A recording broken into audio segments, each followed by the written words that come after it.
ketika dipaksa untuk meninggalkan agama Islam, sampai-sampai punggungnya itu dijatuhkan ke atas bara api yang digunakannya untuk menempa senjata, gitu ya. Karena itulah kesabaran. Kesabaran itu kita pelajari dari kisah-kisah orang-orang saleh sebelum kita.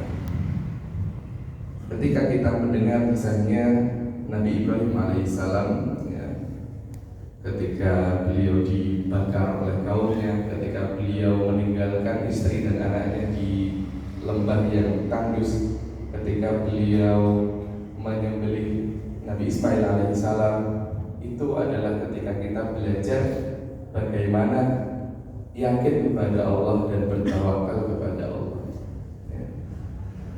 Maka kisah adalah sebuah ibrah atau pelajaran yang jika kita tidak mengikuti atau mengambil pelajaran dari kisah-kisah itu, kita akan mendapati kegagalan atau mendapati kecelakaan yang akan terjadi. Sebagaimana kalau orang tidak belajar sejarah, pasti dia akan mengulang kesalahan dari orang-orang di sebelumnya.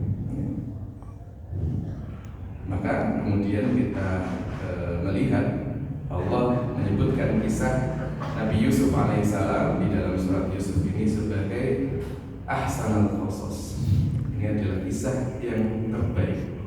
Ya, maka di dalam kisah ini pasti ada banyak sekali pelajaran yang Allah berikan kepada kita. Dan kisah ini bukan seperti kisah-kisah yang kita tonton di film-film, ya. Kebanyakan dari kisah itu kisah-kisah fiksi, sedangkan kisah yang diceritakan dalam Al-Quran ini pasti adalah satu kejadian yang betul-betul terjadi.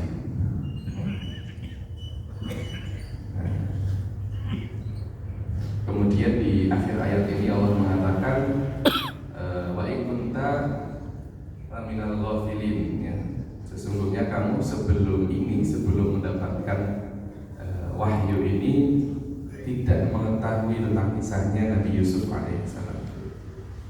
Ya, kita ingat kembali bahwa Nabi Yusuf alaihissalam itu tinggalnya di Mesir, gitu ya, dan memiliki jarak ruang dan waktu yang cukup jauh dari Rasulullah SAW.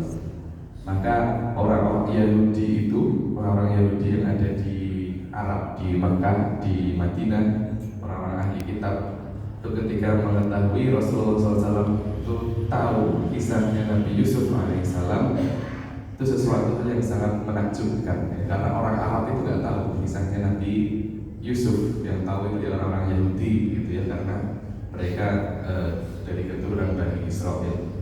Tapi ketika ditanya tentang Nabi Yusuf alaihissalam, Rasulullah SAW bisa menjelaskan dan bahkan sangat lengkap, ya, di dalam Al-Quran.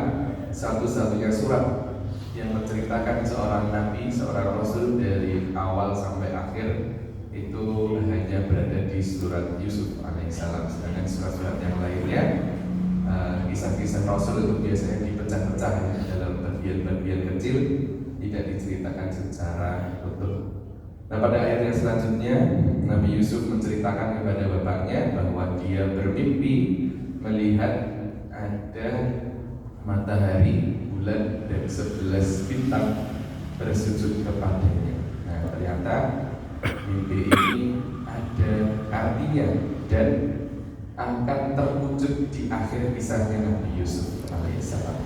Nanti kita akan bahas di kesempatan yang selanjutnya, ya, betapa surat Yusuf ini dikisahkan dengan sangat indah, sampai kalau kita perhatikan nanti bagian depan dan bagian belakangnya itu berpasangan, ya. Dia memiliki urutan seperti cincin, seperti orbit, begitu ya, dari depan sampai belakang, tengahnya semuanya itu berpasangan, ya. Itu bisa dibayangkan, akan kita bahas di kesempatan yang selanjutnya. Terima kasih banyak, mohon maaf atas segala kekurangan. Mari kita akhiri dengan baca surat Al-Asr. Bismillahirrahmanirrahim.